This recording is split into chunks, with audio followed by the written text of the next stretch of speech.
Check this out. The Bank of Canada is currently accepting job applications for a product architect to design a digital currency. The Bank of Canada is embarking on a program of major social significance to design a contingent system for a central bank digital currency, which can be thought of as a banknote but in digital form. But wait, it gets even better. Under the challenges section, the Bank of Canada specifies that the digital currency must be universally accessible. Regardless of their circumstances, CBDC should be usable by all Canadians, even by those without a bank account or access to a cellular phone.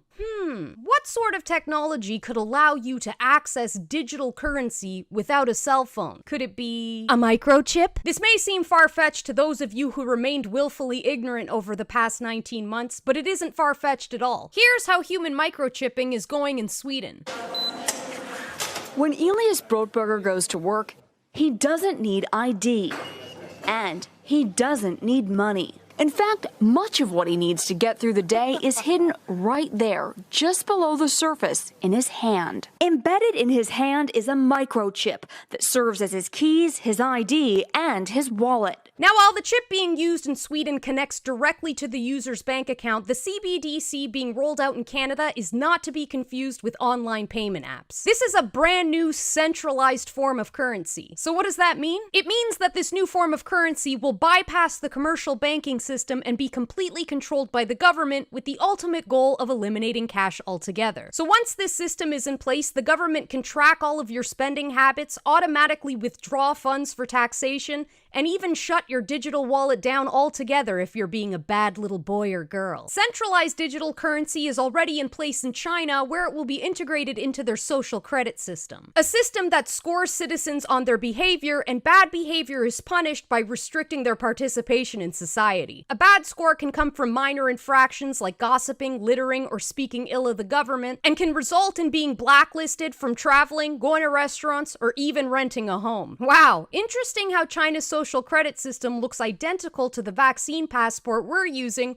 to mitigate the spread of COVID-19. You know, a smart person might even assume that the virus was simply a Trojan horse to usher in a complete surveillance state, but luckily there aren't that many smart people here in Canada. Now, of course, none of this is the natural progression of technology. The RFID implant to connect the digital currency to the social credit system has been in the works for years, and many have warned about its implications. One such man is Aaron Russo, who recounted his conversations with Nick Rockefeller about the Rockefeller family's plan to accomplish complete control over humanity. And the whole agenda is to create a one-world government where everybody has an RFID chip implanted in them.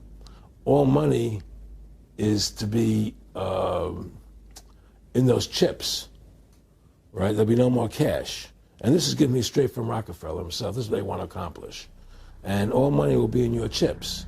And so instead of having cash, anytime you have money in your chip, they can take out whatever they want to take out whenever they want to. If they say you owe us this much money in taxes, they just deduct it out of your chip digitally. Total control. Total control. And if you're like me or you, and you're protesting what they're doing, they can just turn off your chip, and you have nothing. You can't buy food. You can't do anything. It's total control of the people. And that chip's connected to a database that has your purchasing records, what you do, what everything. you sell. Everything is in there. Now, some of you may think that all of this is completely unrelated to COVID, but that couldn't be further from the truth. Retail stores and restaurants across the country are now going contactless under the guise of public health and safety. Some establishments are even refusing cash altogether over the fear that the boogeyman virus might thrive on banknotes. The vaccine passport is simply a free trial to the social credit system, digital currency, and complete control and surveillance of the entire global population. So if you're still on the fence about whether you should participate in the Vax Pass and the segregation of society, you can rest assured that where we're headed, you're gonna wish COVID would take you out. I mean, remember when we had friends and you could just like disagree with your friends and then just like continue living your life? That was a good time. That was a good time. That's what we did in the 90s. You'd be like, your friend would talk about dinosaurs and you'd be like, I don't buy it.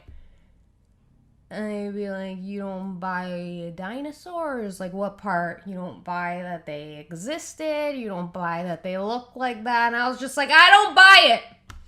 I don't buy that giant fucking lizards were just roaming the earth. You ever read about this? They'll find like one little bit of a bone, and then they're like, this little bit of a bone belonged to this giant dinosaur. It's the most ridiculous. I mean, think about that story. That's why it's the first one they tell kids. Because it's the most ridiculous fucking story. It was just giant lizards with tiny little arms roaming the planet. It's stupid. It's stupid.